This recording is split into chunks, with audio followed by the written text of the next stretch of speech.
یہ بہت غلط ہے. یہ جو مسئلہ بیان کیا جاتا ہے کہ بہو پر ساس سسر کی خدمت واجب نہیں ہے، یہ مسئلہ اس طرح نہیں ہے. واجب نہیں ہونے کا مطلب یہ ہے کہ نکاح کا جو ایگریمنٹ ہے، معاہدہ ہے، وہ ایگریمنٹ میں یہ چیز نہیں ہوتی کہ ساس سسر کی خدمت بھی کرے گی.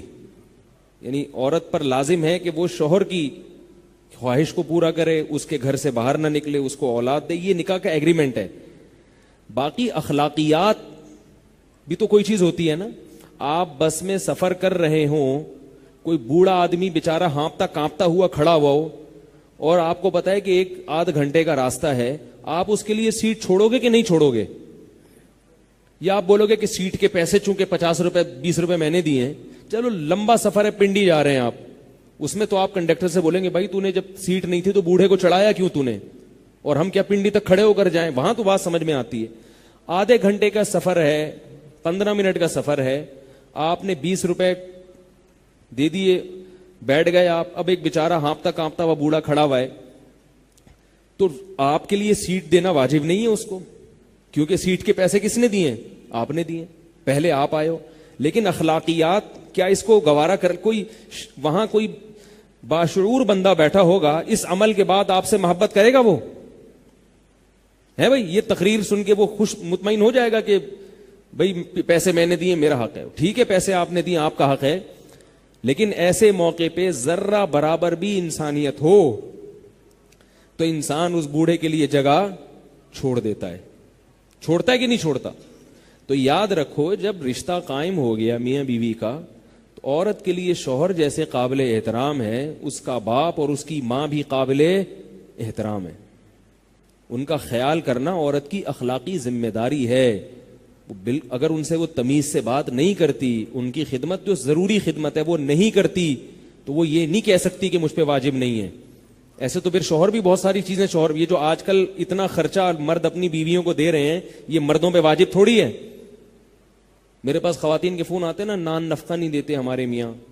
میں کہتا ہوں صبح ناشتہ ملتا ہے؟ ہاں ملتا ہے. دوپہر کھانا ملتا ہے؟ ہاں ملتا ہے. رات کھانا ملتا ہے؟ ہاں ملتا ہے.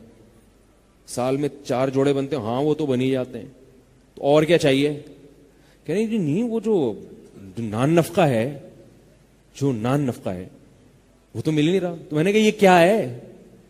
میں نے کہا گھر کی سہولت میسر ہے. ہاں بھی گھر تو دیا ہوا ہے میاں نے، نان نفقہ نہیں مل رہا. تو اسی طرح خواتین کہتی ہیں یہ نان نفقہ ہے، صبح ناشتہ بھی کرا دیا اور یہ بھی. تو اور کیا نان نفقہ ہے بھائی؟ ان کا نان نفقہ یہ ہے کہ ہر تقریب پہ نیا جوڑا، جب بھی کسی کی شادی ہوگی نئے کپڑے بنیں گے. پھر میکڈونلڈ، صحیح ہے نا، پھر 2 دریا پہ جانا ہے ہر ہفتے، یہ ساری چیزیں ملا ملو کے. پھر میرے سالہ آ رہا ہے، اس کی دعوت، پھر ساس آ رہی ہیں، پھر اس کی دعوت، پھر فلانا آ رہا ہے. پھر وہ ایک بیچارے پر نا ایک اس کو نان نفقہ کہتے ہیں. باقی یہ کوئی نان نفقہ تھوڑی ہے، یہ تو ویسے ہی کھانا ہے بھائی، یہ تو ضرورت ہے. تو بھائی وہ بھی تو اضافی خرچ کر رہا ہے، تو آپ کی بھی ذمہ داری ہے کہ آپ بھی اخلاقیات کے معیار پہ پورا اتریں. باقی یہ بڑا گمبھیر مسئلہ ہے کہ میں یک طرفہ بات نہیں کرتا. بعض دفعہ ساس اپنے ساس ہونے کا بھی ناجائز فائدہ اٹھاتی ہیں، وہ ہر وقت ذہنی طور پہ ٹارچر کرتی رہتی ہیں. یہ بھی ہوتا ہے.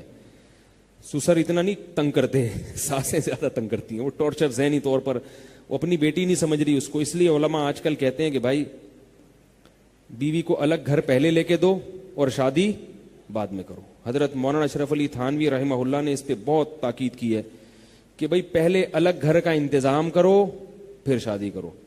ہاں جس کے پاس گنجائش نہیں ہے تو ایک الگ بات ہے، لیکن ہر گھر میں ایسا نہیں ہوتا. بہت ساری جوائنٹ فیملیاں میں جانتا ہوں بہت تمیز کے ساتھ رہ رہے ہیں، کیونکہ جوائنٹ فیملی میں رہنے میں جو برکتیں ہیں وہ الگ الگ رہنے میں نہیں ہیں.